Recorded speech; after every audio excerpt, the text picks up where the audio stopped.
Hi dear students. Let's see this question that came in KVBY 2018 SX Part 1 Physics paper. This is a very nice question actually, and somebody who has not done this question before, I guess would not have been able to do this question. It is a very good question. This question has been taken from a book called Krotov, SS Krotov, a very amazing book, almost at the level of Irodov. बहुत ही amazing book है, तो उस book से ये question लिया गया है। ठीक है, तो let's see what's happening over here. Charge Q1 है और चार्ज Q माइनस Q2 है। ठीक है, यहाँ से एक इलेक्ट्रोस्टैटिक फील्ड लाइन निकल रही है एंगल अल्फा पे। ठीक है, from measured from the axis of this and it enters this charge Q2 at an angle beta. ठीक है, Q1 पॉजिटिव चार्ज है, ठीक है, और Q2 नेगेटिव चार्ज है। Q1 एंड Q2 पॉजिटिव दिया गया है, बट यहाँ पे चार्ज माइनस Q2 है, दैट मीन्स ओवरऑल चार्ज की वैल्यू नेगेटिव है। राइट, तो Q1 पॉजिटिव वैल्यू है, Q2 negative, Q1 and Q2 दोनों पॉजिटिव वैल्यू है।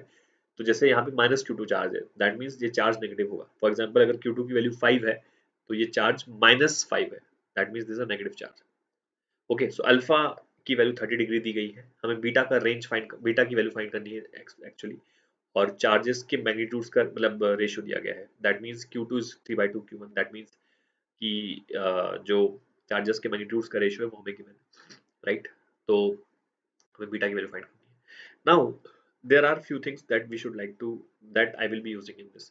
पहली चीज कि अगर मैं चार्ज के बहुत पास चला जाऊं किसी पर्टिकुलर चार्ज के, जैसे ये अगर एक चार्ज है, तो इस चार्ज की एकदम विसिनिटी में इसी चार्ज की फील्ड डोमिनेट करती है। ठीक है, जैसे इस चार्ज से मैं 1 नैनोमीटर की दूरी पे आ जाऊं, तो उस पॉइंट पे इस चार्ज की ही फील्ड डोमिनेट करेगी, बाकी सब चार्जेस की फील्ड इररिलेवेंट हो जाएगी, ऑफ कोर्स। ठीक है, सेकेंडली जो इलेक्ट्रोस्टैटिक फील्ड लाइंस होती हैं वो एक दूसरे से इंटरसेक्ट नहीं कर सकती। ठीक है, इस फैक्ट का भी हमें यूज करना पड़ेगा। राइट, तो अब जैसे मैं यहाँ से बोलूँ, इस Q1 चार्ज से जो फील्ड निकल रही होगी वो इक्वली स्पेस्ड या एकदम यूनिफॉर्म निकल रही होगी, बट निकलते ही निकलने के dx डिस्टेंस के बाद ये फील्ड लाइंस बेंड होना शुरू हो गई होंगी because of the electrostatic field of minus Q2। I hope you understood what I am trying to say, कि निकली तो एकदम यूनिफॉर्म तरीके से होगी, बट निकलते ही जो है वो बेंड होना शुरू हो गई होगी, मतलब निकलने के dx डिस्टेंस के बाद ये बेंड होना शुरू हो गई होगी बिकॉज इस माइनस Q2 का इम्पैक्ट आना शुरू हो गया होगा। सेम चीज यहाँ पे भी बोली जा सकती है कि जब ये फील्ड लाइंस एंटर कर रही हैं तो एकदम वो यूनिफॉर्मली एंटर करेंगी। इट्स जस्ट दैट कि यू नो कि लाइक थोड़ा अगर डिस्टेंस dx दूरी पे जाए तो फिर Q1 की फील्ड का इम्पैक्ट आ जाएगा। ठीक है, अब तुम ऐसे सोचो कि कोई फील्ड लाइन जो यहाँ से निकली, ठीक है, वो ऐसे टर्मिनेट हो गई होगी। ठीक है, कोई फील्ड लाइन ऐसे टर्मिनेट हो गई होगी। ठीक है, कोई फील्ड लाइन ऐसे टर्मिनेट हो गई होगी, that means what I am trying to say कि कोई भी फील्ड लाइन जैसे यहाँ से ऐसे गई है, ठीक है, तो करस्पॉन्डिंगली एक फील्ड लाइन ऐसे भी जाएगी अल्फा पे, ये एंगल भी अल्फा होगा। ठीक है, फिर एक फील्ड लाइन ऐसे भी जाएगी, मतलब ये जो प्लेन से बाहर आएगी और ऐसे अल्फा पे जाएगी। तो इसके अंदर का अगर एक फ्लक्स देखें, जैसे कि ये वाला जो चार्ज है Q1, ठीक है, तो ये इसके अंदर का जो फ्लक्स है, जो सॉलिड एंगल बन रहा है, इसके अंदर का जो फ्लक्स है वो सेम फ्लक्स यहाँ पे ऐसे एंटर किया होगा। Can you think? ये बात समझ में आ रही है what I am trying to say? इस Q1 चार्ज से इस सॉलिड एंगल में, मतलब ये एंगल जो अल्फा है, इसके करस्पॉन्डिंग एक सॉलिड एंगल आएगा। 3D में इमेजिन कर सकते हैं कि एक कोन बनेगा, जैसे ये एक लाइन ले ली हमने, फिर ये एक लाइन ले ली, फिर एक ऐसे हम वही तरफ लाइन आएगी, एक स्क्रीन प्लेन के अंदर जाएगी। ठीक है, मतलब ऐसे अल्फा एंगल पे, मतलब बेसिकली इस एक्सिस के अबाउट इस टेंजेंट को जो कि अल्फा पे है, इसको अगर अपन रोटेट कर दें इस एक्सिस के अबाउट, तो you are going to get a solid angle, correct? तो इस सॉलिड एंगल में से जो भी फ्लक्स निकल रहा है वही फ्लक्स यहाँ एंटर कर रहा है, क्योंकि फील्ड लाइंस इंटरसेक्ट नहीं कर सकते। आई होप यू वुड, मतलब ऐसा नहीं हो सकता कि एक फील्ड लाइंस जो ऐसे गई हो वो ऐसे अंदर आ गई हो, क्योंकि फील्ड लाइंस फिर इंटरसेक्ट कर जाएंगी, so this is not allowed. और जो फील्ड लाइंस इसके अंदर है वो भी इसके अंदर ही टर्मिनेट करेंगी, बाहर नहीं जा सकते। So the idea is that कि कोई भी फील्ड लाइंस जो इसके अंदर है वो इसके अंदर ही रहेंगे, और जो फील्ड लाइंस इसके बाहर है वो बाहर ही रहेंगे। दैट मीन्स यहाँ से जितना फ्लक्स निकला वही इस फ्लक्स इसके अंदर टर्मिनेट करेगा, और फ्लक्स यूनिफॉर्मली निकला होगा। ठीक है, क्योंकि जो फील्ड लाइन निकली है वो 30 डिग्री पे निकली, तो फ्लक्स यूनिफॉर्मली निकला होगा। तो what we can say that कि यहाँ से जितना फ्लक्स निकला उतना ही फ्लक्स इस सॉलिड एंगल में टर्मिनेट हो गया है।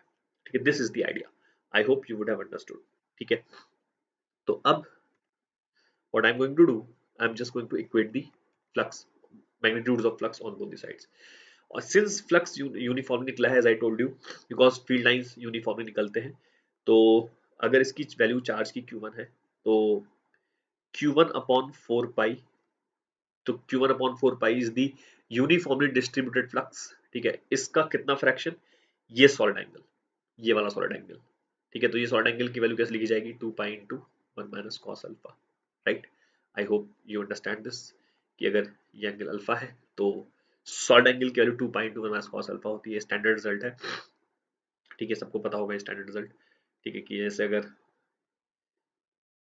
ये एंगल अल्फा है, राइट, तो अगर मैं इस एक्सिस के अबाउट इस लाइन को रोटेट कर दूं, तो एक ऐसा जैसे इधर भी आ जाएगा अल्फा, ठीक है, फिर मेरी तरफ भी अल्फा आ जाएगा, तो एक ऐसा कौन ये सॉलिड एंगल बन जाएगा, तो इस सॉलिड एंगल की वैल्यू 2.2 माइनस कॉस अल्फा होती है, I hope you know this.